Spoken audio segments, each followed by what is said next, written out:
Quiero que vayan conmigo al Salmo 110. Salmo 110. Si pudiera tener una última enseñanza antes de morir, una o dos enseñanzas antes de morir, o mis últimas dos prédicas que el Señor me diera para predicarle a la iglesia. Número uno, hablaría del primer mandamiento en el primer lugar, de la restauración del primer mandamiento. Y hay riqueza, el Espíritu Santo está enfatizando, restaurar el primer mandamiento en el primer lugar. Eso está en la agenda del Espíritu Santo y es la prioridad. No es la primera opción, es el primer mandamiento. Y cuando dice el primero es fácil, no es el 2 ni el 3, es la prioridad de la iglesia. Amar al Señor con nuestro corazón, alma, mente y fuerzas. Pero si tuviera una segunda oportunidad para hablar, antes de que ese fuera mi último mensaje, hablaría del Salmo 110. El Salmo 110 es el capítulo y el salmo más citado por el Nuevo Testamento. Los apóstoles vieron algo en este salmo que se volvió la manera de procesar el reino, de procesar el Antiguo Testamento y todos los 4,000 años de historia que el pueblo de Israel tenía. Y después de que Jesucristo se fue, los apóstoles se quedaron con un gran paquete, una gran carga. Y algo encontraron en el Salmo 110 que se volvió la manera de pensar, se volvió el filtro por el cual ellos pudieron entender cómo Jesucristo había venido, había muerto y se había ido. Y Salmo 110 se vuelve, lo citan más de 21 veces el Nuevo Testamento y los apóstoles. Entonces, en estos 7 versículos del Salmo 110 podemos encontrar el ADN, podemos encontrar parte de cómo nosotros podemos lidiar en este paréntesis de entre la primera venida de Jesucristo y la segunda venida de Jesucristo.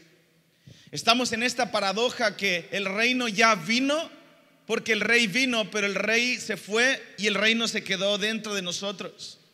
Y hay un reino que ya está dentro, es real. El reino que tú tienes es real. El reino de los cielos ha venido, se ha acercado. El Espíritu Santo está dentro de nosotros, pero el reino de los cielos no se ha manifestado completamente. Entonces estamos en esta posición incómoda, en esta posición de debilidad, pero a la vez de fuerza, en donde el rey se fue, el reino vino, pero la gente no lo puede ver, pero nosotros lo podemos ver, no completamente, pero lo podemos ver como en un espejo.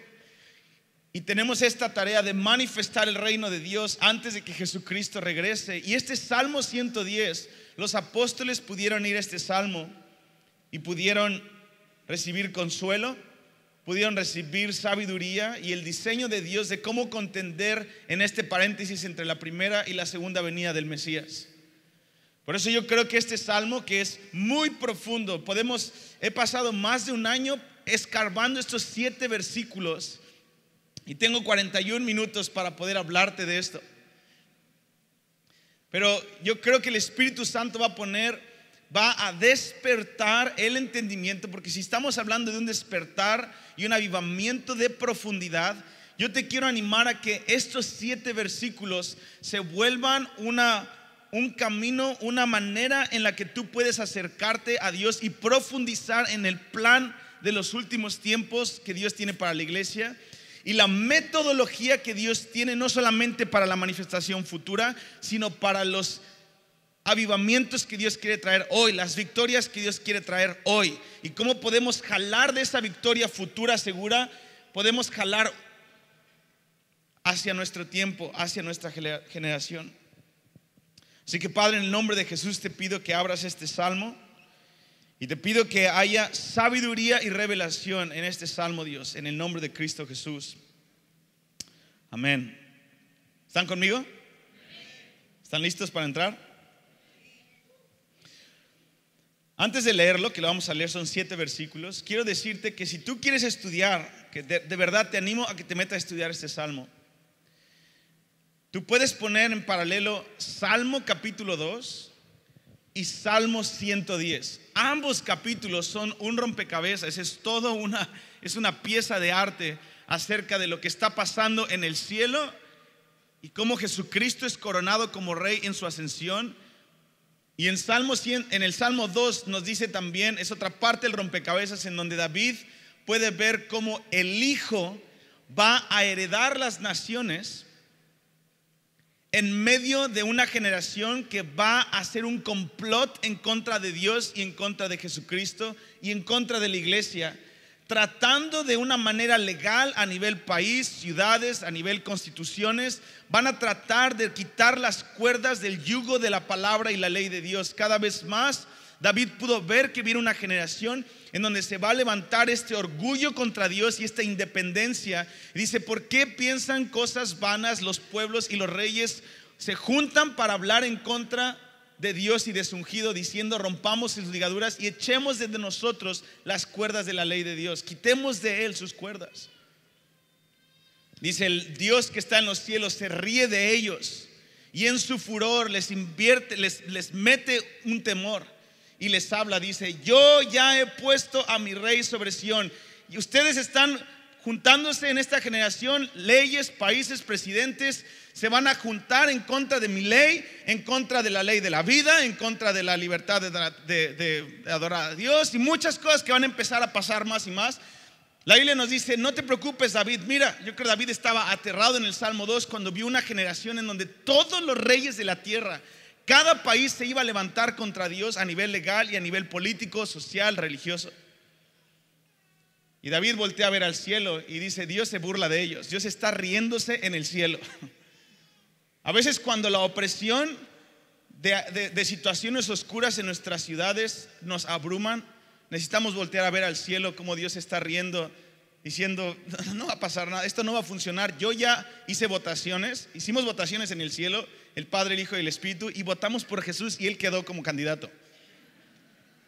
Eso es lo que Dios está diciendo. El Padre se ríe de ellos y dice, no, y les infunde terror, hace tronar su voz a través de la iglesia en los últimos tiempos, diciendo, el Rey es Jesucristo y Él viene. Y luego Jesucristo se para y le dice, dame por herencia a las naciones de la tierra. El Padre le dice, pídeme y te daré por herencia a las naciones de la tierra. Y vemos esta imagen en el Salmo 2 de una victoria impresionante al final de la era. Así que el Salmo 110 es la otra parte del rompecabezas. Y una vez más, este salmo fue el salmo más citado en toda la Biblia, en el Nuevo Testamento. Así que leamos. Jehová dijo a mi Señor, siéntate a mi diestra hasta que ponga a tus enemigos por estrado de tus pies. Jehová enviará desde Sión la vara de tu poder, domina en medio de tus enemigos. Tu pueblo se te ofrecerá voluntariamente en el día de tu poder, en la hermosura de la santidad. Desde el seno de la aurora tienes tú el rocío de tu juventud. Juró Jehová y no se arrepentirá. Tú eres sacerdote para siempre según el orden de Melquisedec. El Señor está a tu diestra, quebrantará reyes en el día de su ira. Juzgará entre las naciones, las llenará de cadáveres. Quebrantará las cabezas en muchas tierras. Del arroyo beberá en el camino, por lo cual levantará la cabeza. Vamos a ver por qué este salmo fue importante para los apóstoles y después vamos a ir versículo por versículo. Este salmo fue importante para los apóstoles porque recuerda que los apóstoles eran unos donadies, ¿no? Jesucristo vino a escoger a los débiles y estos 12 jóvenes y adolescentes llamados los apóstoles de Jesús, de no ser nada, de ser gente recaudadora de impuestos o gente que era pescadora o gente que no tenía ni siquiera un oficio, Jesucristo viene y los escoge, y cuando los escoge de ser nada y de ser pobres, de pronto se vuelven los protagonistas con Jesús de un avivamiento que jamás se ha repetido en la historia. Yo creo el avivamiento de los 3 años y medio de la vida de Jesús fue mucho más poderoso que el libro de los Hechos. No, Jesucristo ató al hombre fuerte por 40 días en el desierto y por eso vivió 3 años y medio de avivamiento, y los apóstoles vivieron con él. Y de pronto estos apóstoles, cuando empiezan a crecer el ministerio de Jesús, Jesucristo empieza a anunciar acerca de su muerte y ellos entran en shock. Dicen, ¿qué? ¿Te vas a morir? Sí, de hecho yo voy a ir a Jerusalén.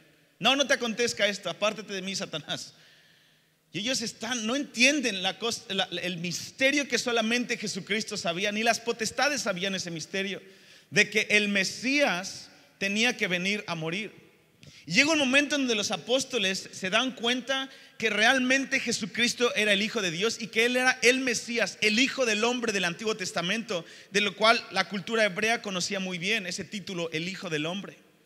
En Daniel 7:13 podemos ver este título, el Hijo del Hombre, como el Mesías que Daniel vio, que vendría a destruir todos los reinos, a destruir los enemigos de Israel y a establecer el reino del cielo en la tierra. Entonces, cuando Jesús dice el Hijo del Hombre, yo soy el Hijo del Hombre, más de 85 veces en el Nuevo Testamento, Él estaba dando una bomba. Ese título es una bomba para los hebreos.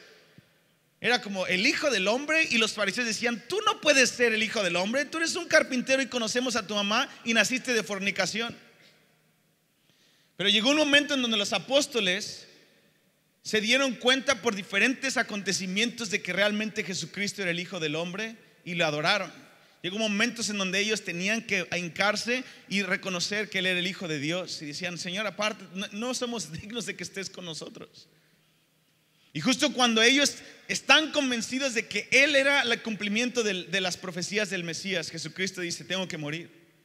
Y ellos no entienden, y Él va y muere.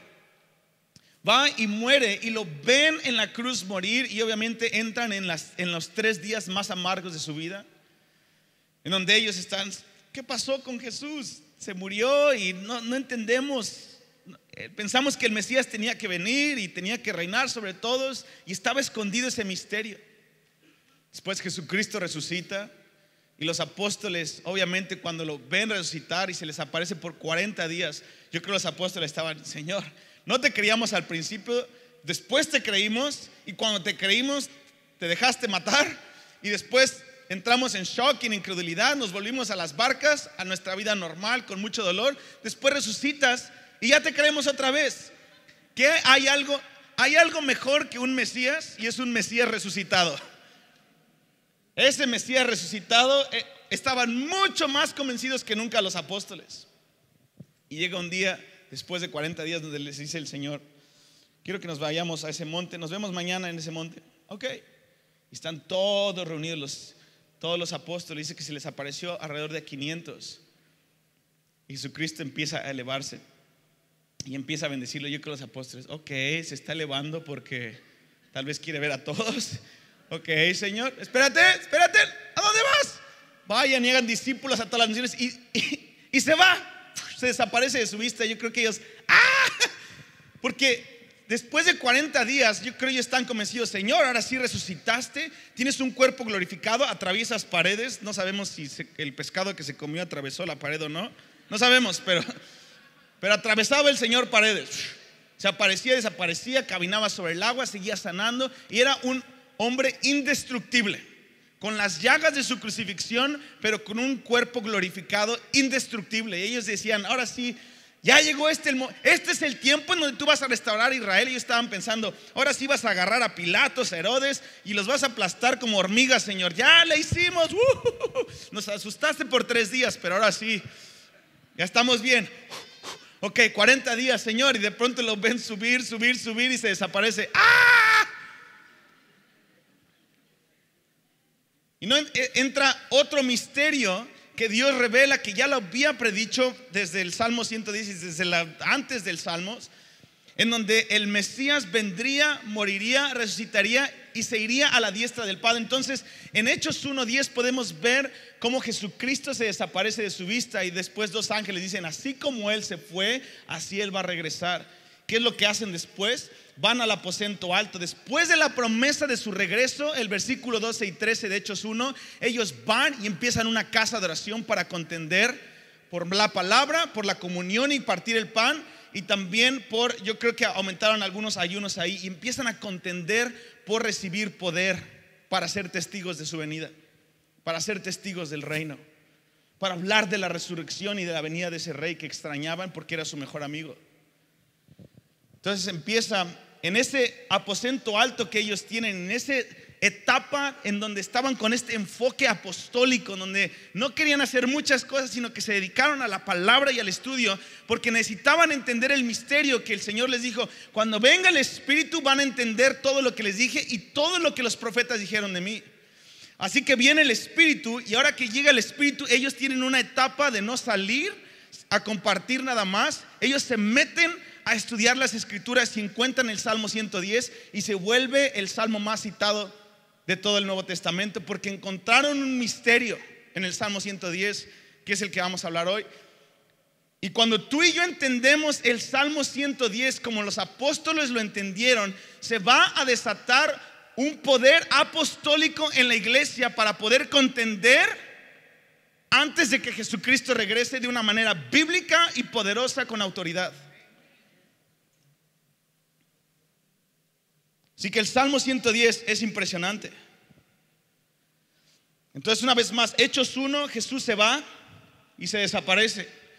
Después de que ellos se meten a estudiar Salmo 110, ellos se encuentran que Salmo 110 es la continuación de Hechos 1. Cuando se va, ellos ya no pudieron ver qué pasa. Salmo 110 nos cuenta la perspectiva del cielo cuando Jesús empieza a subir en el cielo, pero lo escribió 1000 años antes. Yo imagino a los apóstoles: mira, Pedro, aquí está la segunda parte, y lo vio David hace 1000 años. Entonces estos 7 versículos se vuelven un consuelo para los apóstoles, se vuelven un peso de gloria para los apóstoles, y les da la metodología de cómo los apóstoles tienen que construir la iglesia, cuál es la mentalidad apostólica que la iglesia tiene que tener en sus raíces para contender hasta que este rey regrese a la tierra. Entonces este salmo se divide en 3 partes. ¿Cuántas partes? La primera parte es versículo 1 al 3. El versículo 1 al 3 lo vamos a volver a leer. Nos habla de lo que Jesucristo hizo cuando Él subió, como dice Hebreos 4, en la coronación del rey, como el sumo sacerdote subió, traspasó los cielos, el Hijo de Dios, y pasa por todos los ángeles, segundo, tercer cielo, llega hasta el trono de Dios y se sienta a la diestra del Padre. Salmo 110, versículo 1 al 3, la primera parte nos habla de la coronación del Mesías y qué es lo que está haciendo el Mesías a la diestra del Padre. Parte número 2, que es el versículo 4, el Padre se levanta y jura, algo que nos tiene que hacer retumbar en nuestro ser. Parte número 3 es algo que va a pasar en el futuro. Versículo 5, 6 y 7, Jesucristo se levanta y empieza su procesión de su segunda venida para tomar los reinos de la tierra. Entonces, parte número 1, una vez más, versículo 1 al 3, esto es bien fácil y se lo puedes explicar a tus hijos. Versículo 1 al 3, Jesús sube en la resurrección y se sienta y gobierna. Y nos dice cómo Él va a gobernar. Parte número 2, o sea, versículo 4, el Padre se pone de pie y suelta una palabra y jura un decreto que nos tiene que hacer retumbar a nosotros como hace retumbar a las potestades. Y ahorita lo vamos a ver. Parte número 3, del versículo 5 al 7, el Padre se sienta y ahora Jesús se para y empieza su procesión de su segunda venida. Estas 3 partes son gloriosas y hoy quiero que nos enfoquemos en las primeras 2. Así que leamos. Jehová dijo a mi Señor. David tuvo una revelación de que el Mesías eran 2. El Espíritu Santo está en David, por lo tanto un día él empieza a ver el cielo abierto y puede ver. Dios me está diciendo, o sea, Dios, el Espíritu, me deja ver que mi Señor le está diciendo a mi Señor. Ambos son Dios y ambos son la misma cosa. Él tiene una revelación de la Trinidad, del Padre y del Hijo, por el poder del Espíritu Santo. Él puede ver al Hijo subiendo y fíjate, le dice: dijo Jehová a mi Señor, siéntate a mi diestra. Siéntate a mi diestra. Jesucristo sube después de Hechos 1.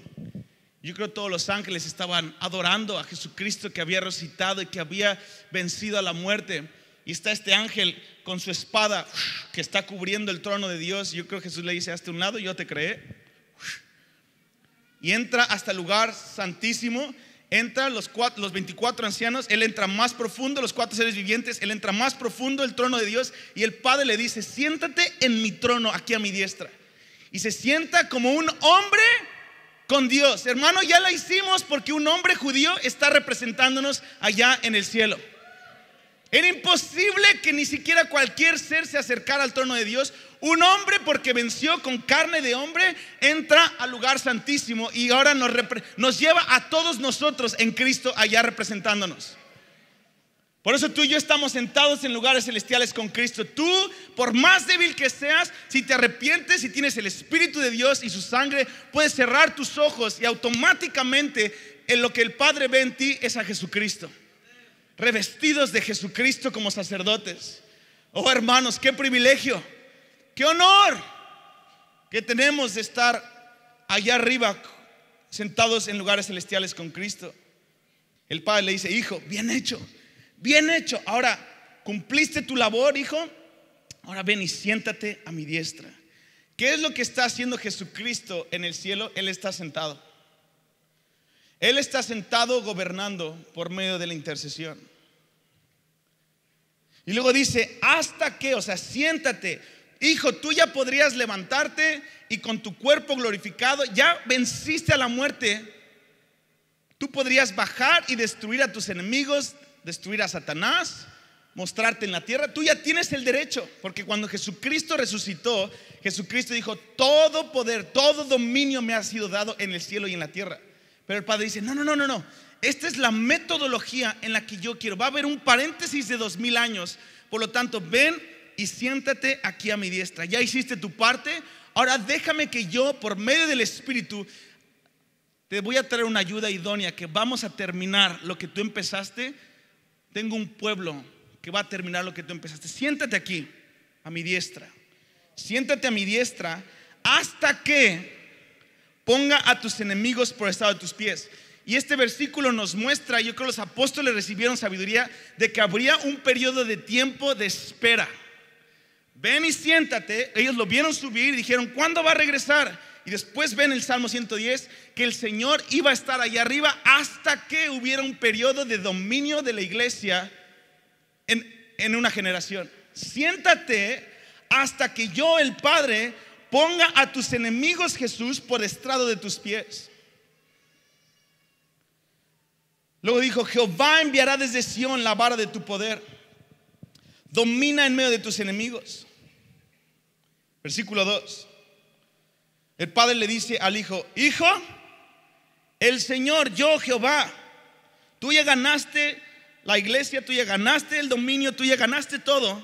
Siéntate, y la manera en la que yo voy a poner a tus enemigos por estrado de tus pies y voy a seguir manifestando este reino que tú ya ganaste en la tierra es por medio de Sión y la vara de tu poder. Hay muchas cosas que hablar de esto, pero en pocas palabras está hablando de dos cosas aquí. El Padre va a enviar desde Sión al final de la era. Desde Sión, en Jerusalén, el Señor va a gobernar todas las naciones. Pero antes de eso, el Señor va a usar a la iglesia y nos va a dar la vara de su poder. La vara de su poder en el Antiguo Testamento era como Moisés, que alzaba su vara y Dios soltaba juicios. Bajaba su vara y Dios paraba los juicios.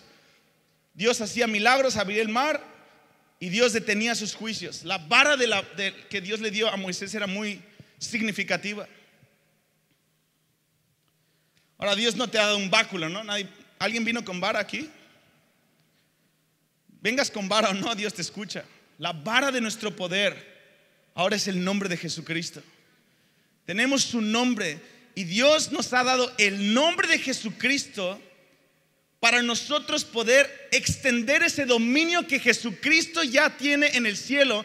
Ahora, por medio de la iglesia, Él puede soltar la vara de su poder. Entonces, la metodología que Dios tiene para empezar a manifestar ese reino invisible que ya ganó todo, para empezar a dominar en medio de los enemigos de Dios, necesitamos volvernos esa iglesia que usa la vara de su poder. Por eso estamos en esta paradoja tú y yo. Tú y yo estamos ahorita bien, como diríamos en México, bien salsas aquí. O sea, bien diciendo: como leones gritando y dándole con todo, es muy fuerte. Pero cuando sales y llegas a tu trabajo mañana y pasado mañana, la gente le vas a tratar de hablar y van a decir, ¿de qué estás hablando? Vas a ver a tu mismo jefe que es tal vez corrupto, que no conoce a Dios. Vamos a seguir viendo pobreza afuera. Entonces estamos en esta paradoja en donde el reino ya está manifestado y va creciendo dentro de la iglesia, pero todavía salimos al mundo y no lo vemos manifestado. Y la Biblia nos dice, no, yo voy a usar a mi iglesia para empezar a someter y a tener una victoria en medio de sus enemigos. Jehová enviará desde Sión la vara de tu poder, domina en medio de tus enemigos. Esto nos habla de una victoria en el mundo. Y esto es lo más tremendo. Versículo 3 dice, tu pueblo se te ofrecerá voluntariamente en el día de tu poder, en la hermosura de la santidad. Desde el seno de la aurora tienes tú el rocío de tu juventud.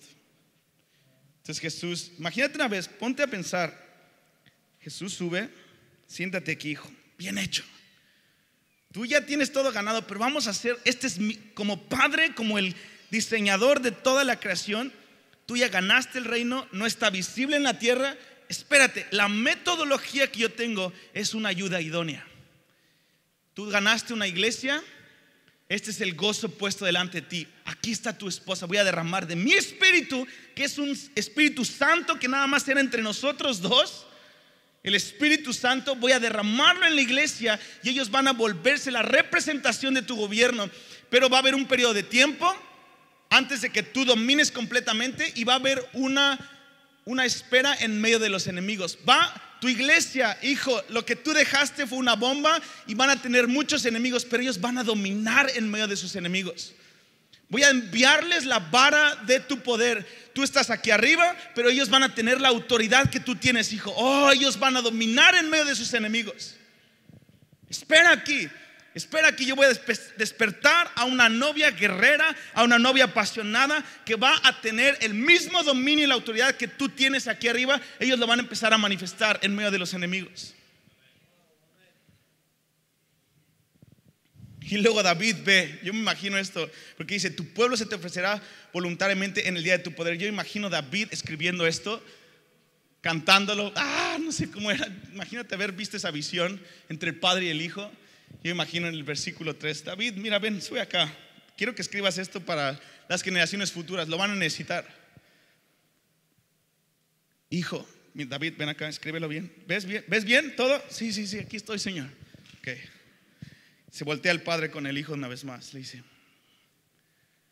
tu pueblo, hijo, tú ganaste un pueblo, diste tu vida, la gente te va a amar, las doncellas te van a amar, con razón te aman. Tú lo hiciste bien, hijo, y por las edades, por lo que hiciste, la gente se va a derretir generación tras generación. Tu pueblo que tú ganaste, hijo, se te ofrecerá voluntariamente en el día de tu poder. El día de tu poder habla de la última generación antes de que Jesucristo regrese. Escatológicamente y teológicamente, cuando habla de aquel día o el día del poder de Dios, habla de la última generación antes de que Él regrese. Entonces, imagínate una vez más, volamos a nuestra mente hollywoodense. Imagínate esto, súper épico. Hijo, el pueblo que tú ganaste en el día de tu poder, David, vente acá, velo bien. En el día de tu poder, en ese día en donde tú te levantes, como Isaías 42 dice, como un poderoso gigante, en el día de la manifestación de tu belleza, de tu justicia, en esa última generación, hijo, espera ahorita, pero en ese día de tu poder, en esa generación, el pueblo que tú ganaste va a llegar a una madurez y se te va a ofrecer voluntariamente en ese día. Vas a tener amantes voluntarios, no siervos, no ejército nada más, sino amantes voluntarios que van a caminar, van a estar derretidos de amor contigo. En ese día voy a trabajar contigo y con el Espíritu Santo, hijo, por 2000 años. Pero en el día de tu poder vas a tener un pueblo que va a ser voluntario. Y luego dice David, mira, ven a ver. Y David puede ver proféticamente la última generación viva en la tierra. y puede ver ese ejército que el Padre le prometió al Hijo en el día de su poder. ¿Y sabes qué es lo que él ve? Tremendo esto. Cada ejército se caracteriza por tu escudo, por diferentes colores, etc. El ejército de amantes voluntarios de Jesús que el Padre le prometió en la última generación, David puede ver esto. Tu pueblo se te ofrecerá voluntariamente en el día de tu poder, en la hermosura de la santidad. Es una mala traducción eso. La hermosura de la santidad es literalmente como se llamaban las vestimentas de los sacerdotes, del sumo sacerdote. La hermosura de la santidad es el vestido que se ponían los sumos sacerdotes para ir a ministrar a Dios una vez al año y presentarle ofrendas y estar frente a Él. Y David, que es un guerrero, si alguien sabía de ejércitos, era David. Yo creo que David está pensando, no, pues como los espartanos, yo creo, no. No. Yo imagino a David, no me inventes, el Padre va a darte un pueblo voluntario que no le paga a nadie, que no está haciéndolo por servicio, son amantes para el día de tu poder. Acabo de ver Salmo 2, que las naciones van a volverse contra ti, Dios. Entonces el ejército que tú le vas a dar a Jesús en los últimos tiempos tiene que ser algo que derrota a los reyes. Acuérdate, David fue el que vio Salmo 2 y es el mismo que vio el Salmo 110. Y el Padre le dice, no, hijo, ven David, este ejército son puros sacerdotes. Y David puede ver la última generación en la iglesia, y en vez de todos así puros sacerdotes en la hermosura de la santidad, diciendo, él puede ver una novia sacerdota diciendo, en el día de tu poder nos ofreceremos voluntariamente como sacerdotes. Y podemos ver que Dios confirma que en los últimos tiempos la identidad de la iglesia es una esposa voluntaria y está operando en el sacerdocio. Si te das cuenta, en las últimas 2 décadas ha habido un súper énfasis muy bueno, por cierto, del reino. El reino el reino invadiendo el mundo de los negocios, el reino, las finanzas, y es muy bueno, es cierto.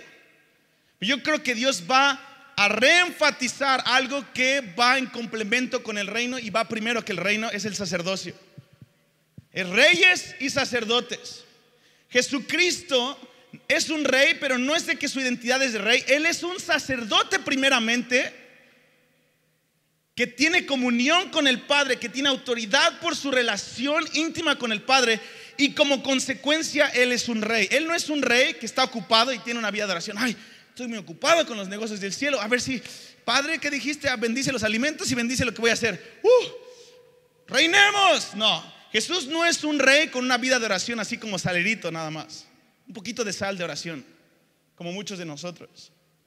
No, a Jesucristo se le confió el reino porque Él es un sacerdote y por lo tanto Él reina. Él es el único que el Padre le puede confiar el reino. Así Dios le dice, hijo, la última generación va a ser puros voluntarios amantes, y su identidad, la manera en la que ellos guerrean contra todos los complots políticos, de leyes, de corrupción, no es por medio de armas y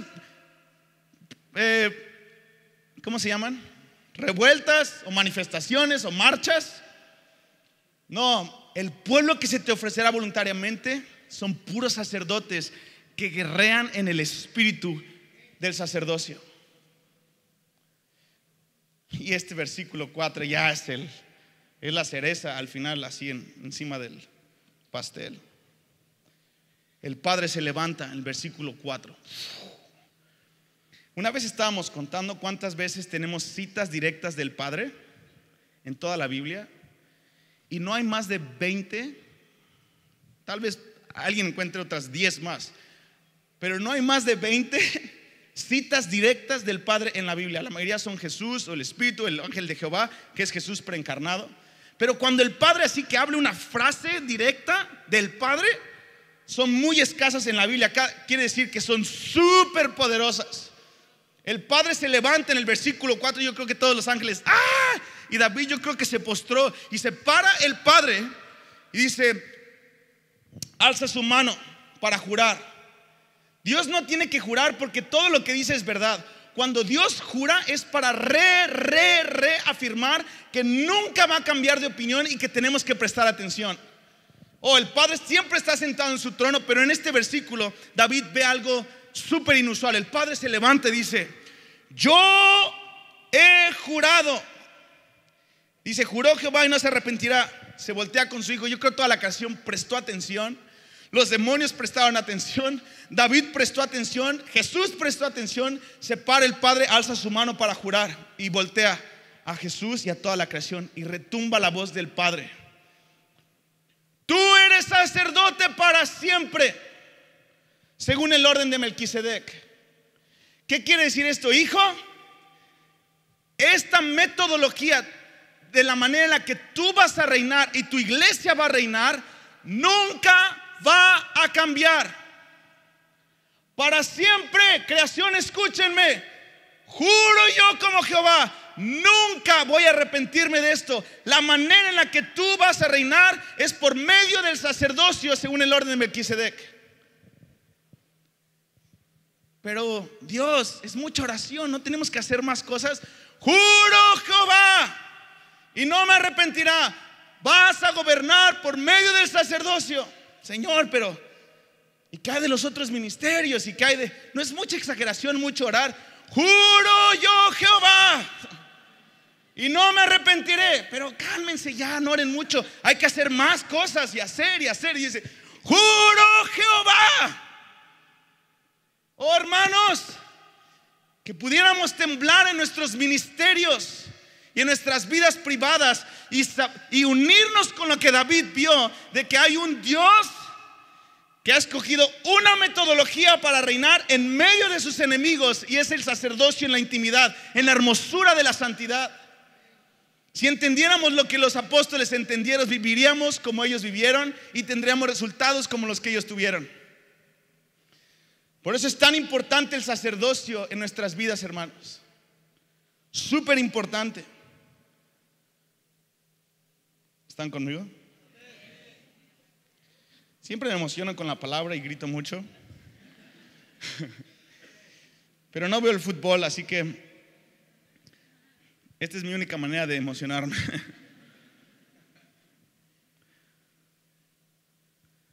Entonces, tú y yo hemos sido llamados en este tiempo a representar esa última generación que se le va a ofrecer voluntariamente como amantes, como esposa, en una identidad de sacerdocio en el día de su poder. ¿Qué vamos a hacer con eso? ¿Cómo vamos a responder en nuestros ministerios cuando tenemos claramente salmos como este? Ahorita estábamos yendo del hotel para acá, y Dios bendiga a estas personas, pero era un grupo de católicos. No tengo nada en contra de los católicos, ni estoy diciendo nada en contra de ellos, pero estaban poniendo un coro de ven a Jesús, y donde dos o tres, Él está en medio, y estaban llamando a unas personas a conocer al Señor, y súper tradicionalistas, súper católicos, y es la manera en la que ellos tienen de tratar de ganar a la gente. Y yo dije: Dios, llénalos de poder, ayúdalos, sálvalos, abre sus ojos. Estaba orando por ellos en mi mente, pero después me cayó el peso y dije: Dios, lo que estamos recibiendo en esta conferencia es, Dios, qué responsabilidad tenemos. No, yo escucho a Mariano, escucho a Marcos, escucho lo que están, la manera en la que ministramos, escucho los testimonios de ustedes, dónde Dios nos está llevando. Digo: Dios, qué responsabilidad, qué honor de que nos has dado entendimiento, nos estás despertando fuera de una vida de tradicionalismo, de religiosidad, y en tu misericordia nos estás invitando a poner nuestro nombre en estas páginas de este libro, hermanos. Si tú puedes ver tu nombre en este salmo, tu vida va a cambiar. Te pregunto, ¿puedes ver tu vida, tu nombre en este salmo como uno que está voluntariamente en el día de su poder diciendo: santo, aquí estamos, Señor? y vienen leyes del aborto, vienen leyes en contra del cristianismo, y en vez de operar en nuestra fuerza, vamos al lugar de nuestra fuerza, usamos la vara de su poder y empezamos a decir: Señor, en los gobiernos no nos escuchan, los gobiernos se nos oponen, pero tú eres el rey de todo. Oh Señor, ejerce la vara de tu poder a través de tu iglesia. Dios nos está despertando a eso, hermanos. Yo quiero retarte algo. Dos cosas. Quiero retarte a cuando cierres tus ojos de aquí en adelante. Miren, lo que tú piensas de ti mismo cuando estás orando es bien importante y determina toda tu vida de oración. Quiero retarte a cuando tú cierres tus ojos a adorar, ya sea que tengas a Marcos o a todos los Marcos que quieras, o a Mariano, o al líder de tu alabanza, o tú solo. Cuando tú, sea quien sea que tengas frente a ti, cuando tú cierras tus ojos en adoración, ya sea tú solo con el cuerpo de Cristo, yo te pregunto: ¿qué es lo que ves? ¿Cómo te ves? ¿En dónde estás? ¿Qué hay alrededor de ti cuando cierras tus ojos? ¿Cuál es la realidad en la que estás? A veces nos vemos como una persona, como un gusano de maguey, como dirían en México. Yo soy un pequeño gusano, Señor, que aquí estoy aquí abajo, y como las cenizas debajo de la mesa. Y dice: ¿de qué estás hablando? ¿Cómo te ves? ¿Como alguien que está en medio de muchas luchas aquí abajo en una mesa, hablándole a un Dios ahí arriba? ¿Cómo te ves? Yo quiero animarte y retarte a que de ahora en adelante, cuando cierres tus ojos, veas tu nombre en este versículo como una respuesta, como un sueño de Dios que por más de 2000 años el Señor ha estado soñando contigo, de que habría uno que se ofrecería voluntariamente como sacerdote, como amante de Dios en el día de su poder. Mientras viene su poder, que estás ahí, que tú eres uno de aquellos que David vio, que tú eres uno de aquellos que Jesús vio, uno de aquellos que el Padre le prometió al Hijo, que tú eres una parte de la herencia de Jesús, que no eres nada más un gusano de maguey, un pastorcito por aquí y por allá con su pequeño surropo pompón, y que no sé, que a veces esa es una broma mexicana, como que digas: ay, yo estoy aquí. No, tú eres la promesa del Padre hacia el Hijo. Eso es lo que tú eres. Y número 2, quiero invitarlos a un ayuno de 21 días. Caramba, ahí yo vi que los ojos se hicieron así de plato. Todos los asados empezaron a caerse, los ídolos del asado, la Coca-Cola y todo eso. Dios me habló muy claramente hace unos meses, porque yo veo estos versículos, veo mi vida espiritual, veo la vida de mi comunidad. Estoy agradecido por donde estamos, pero digo: Dios, hay más. Estoy cansado de dar consejerías a jóvenes y no hay poder en mis manos. Estoy cansado de dar consejerías a parejas, a hombres, a mujeres, y no tener el poder de poder liberarlos del demonio en un instante. Estoy cansado de que mis labios están contaminados con críticas de la iglesia, y por lo tanto soy inefectivo en mi sacerdocio en estos días. Estoy cansado de tanta distracción en los medios sociales, que estoy todo el tiempo tratando en multitask y tratando de hacer más y más y más, pero no tengo el enfoque apostólico de estos tiempos. Dios me dijo: hijo, ayuna, llama a un ayuno a la iglesia hispana. Entonces yo quiero invitarte, háblalo con tu pastor, háganlo con el filtro que ustedes necesitan, pero yo quiero animarte en agosto, el día 8 de agosto, empezar junto conmigo y junto con muchas personas que lo van a hacer, un ayuno de 21 días para enfocarnos en la belleza de Dios, para realmente pararnos y empezar a clamar por una revelación de Jesucristo, para empezar a clamar por el espíritu profético en nuestras iglesias, para no nada más salirnos de esta conferencia y tener los CDs y hablar de lo que Dios habló, sino empezar a soltarlo en nuestro sacerdocio junto con miles de personas en los lugares celestiales, diciendo: Señor, suelta tu espíritu en la iglesia, Señor, y contender semana 1, semana 2, semana 3, y contender en la debilidad del ayuno, clamando al Señor por un avivamiento en nuestras iglesias locales. Oh, hermanos, lo que viene, necesitamos mucho ayuno y oración. Necesitamos otro nivel de espiritualidad. Después de que Billy Graham murió hace unos meses, me entró un shock de que muchos padres en la fe y héroes han muerto, y ahora nos toca a nosotros elevar nuestra espiritualidad para empezar a soltar algo para la siguiente generación.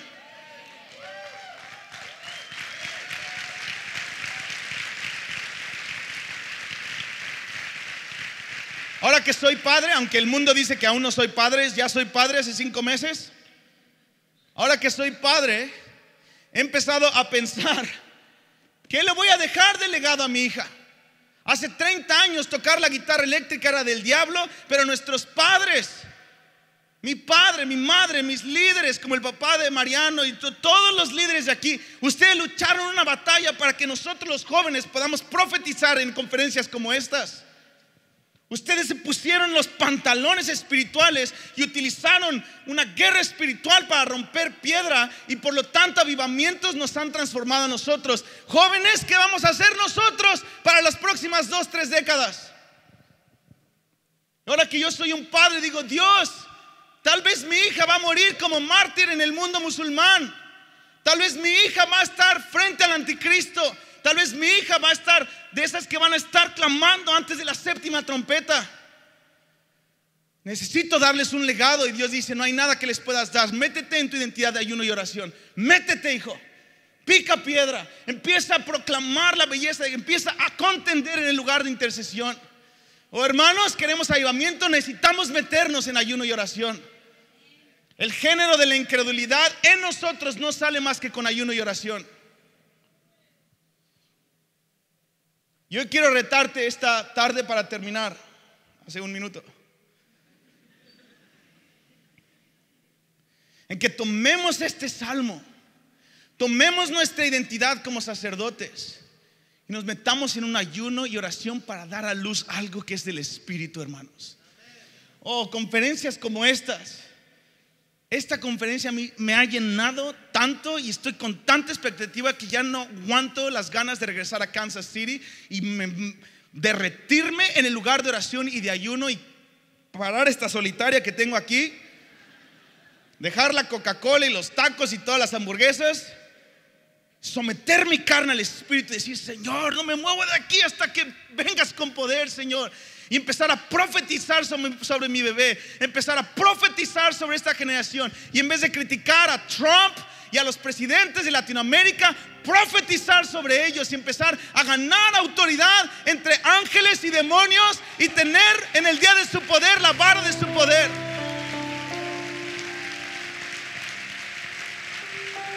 Esta es una confirmación para muchos de ustedes. Es tiempo de ayunar. Es tiempo de ayunar, hermanos. Jerusalén ha sido puesta como la capital de Israel. Los tiempos se están acercando.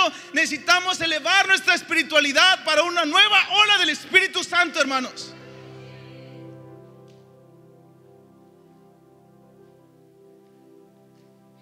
¿Por qué no clamamos esta tarde? Unos solos minutos le voy a dar, obviamente, el control a Mariano, que ya vamos atrasados.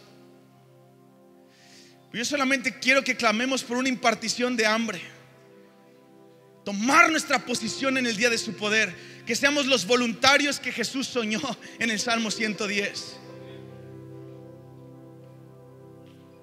Oh Dios, perdónanos por tener una vida de glotonería, Dios.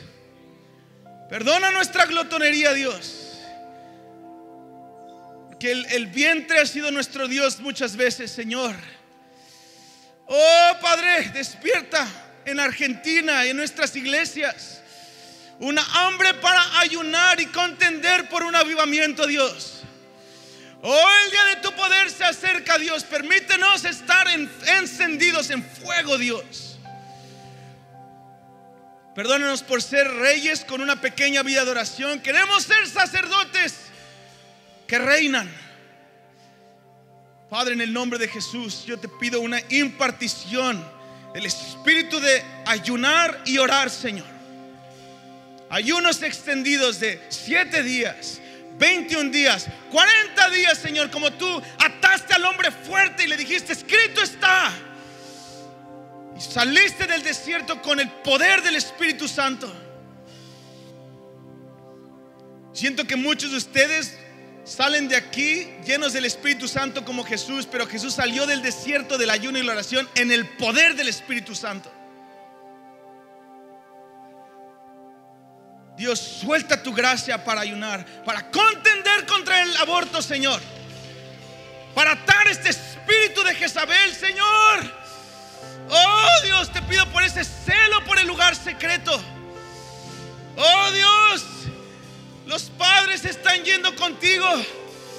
Te pedimos que nos levantes para un tiempo como este. Nos ofrecemos voluntariamente, Dios. Oh Padre, en el nombre de Cristo te pido la gracia para clamar, para orar, para ayunar, Señor, en el lugar secreto. Oh Padre, ayúdanos, Dios. Ayúdanos, Dios. En el día de tu poder hallarás fe en la tierra. En el día de tu poder hallarás gente que se te ofrezca voluntariamente, Señor. Padre, derrama tu gracia en nuestros corazones en este momento, Señor. Hambre y sed de justicia. Te pido, despierte, Señor, esa hambre para ayunar, esa gracia. Muchos de ustedes han pedido unas vacaciones. Lo que necesitas es encerrarte en un hotel 3 días con agua, la Biblia, y Dios va a hablarte, una libreta. Dios va a darte los nombres que necesitas, las estrategias que necesitas. Pastor, si tu iglesia está muriendo, métete al lugar de intercesión y ayuno. Dios va a darte semillas. No tengas la nostalgia de los últimos 30 años. Lo mejor está por venir.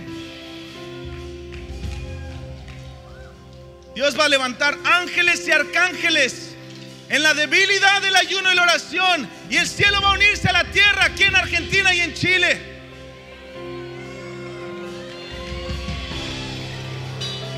Viene el tiempo en donde no vas a tener que invitar a un líder de alabanza conocido para avivar tu iglesia, porque tus hijos e hijas profetizarán.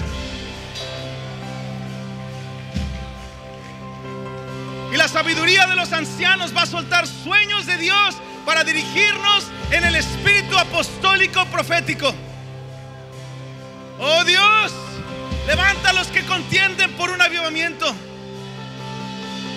En el nombre de Cristo Jesús, Señor. Oh, clamamos con desesperación, Señor, por un avivamiento en el día de tu poder. Suelta esta gracia. Suelta a los nazareos en el nombre de Cristo Jesús. Dios, suelta a los nazareos en Argentina. Suelta a los nazareos en Argentina. Cristo, oh, fuego, fuego, fuego. Padre, danos de tu fuego. Oh,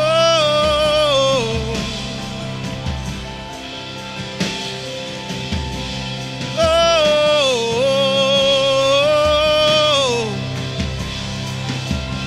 fuego.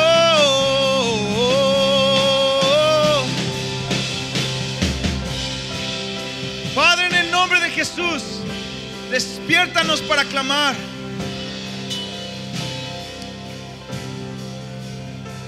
Argentina, Dios les dio un manto de autoridad sobre América Latina.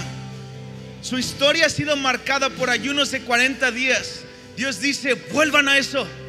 Mis generales, vuelvan al ayuno de 40 días. Aten el espíritu de Jezabel. Oh Dios, suelta tu gracia. Suelta tu gracia.